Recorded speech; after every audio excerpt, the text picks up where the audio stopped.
Бірде Абу Хурайра дауласып жатқан вахабистардың ортасына түседі. Сендерге әдеп үйрену керек дейді. Бәрі аң-таң болып қалады. Сонда Абу Хурайра: шығысқа барсаңдар қазақ деген ел бар. Солардың төбет деген иті бар. Содан әдепті үйреніңдер деп бұрылып кетеді. Қатты ойланған вахабистар осының айтқаны рас па, әлде мазақ қылды ма деп ойланып қалады.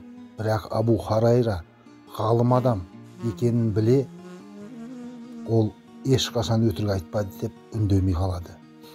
Сөйтіп, екі вахабтың ғалым адамы жолға шығып, Хурайраның айтқанын тексерейік дейді. Айлар өте қазақ даласына жетеді. Қазақ еліне жеткеннен кейін қазақ халқының қонақжайлығын көріп, табиғатын тамашалап, өмірмен танысып, төбет иттерін көріп, ақырындап бақылай бастайды. Тыныштықты сақтайтын ит екен, өте салмақты, ақылды, және де әдепті екенін байқады. Үйдің иесі киіз үйден шықса, төбет ит орнынан тұрып, бұйрығын тосады.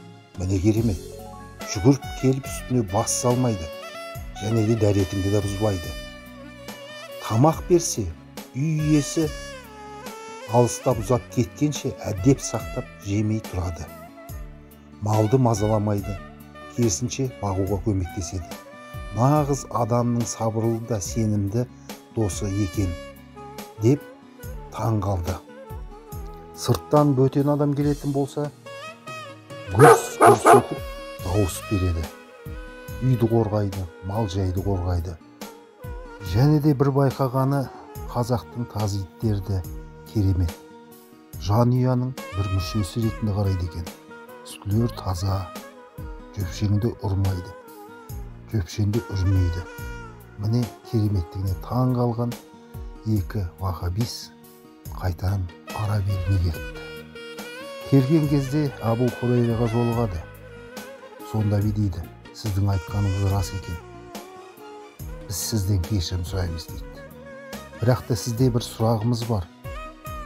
Сонда Абу Хурайра қандай сұрағын айта қой деген кезде: осы ислам діні бірінші араб жерін емес, қазақ жерін басып өткен ғой деп аң-таң болыпты.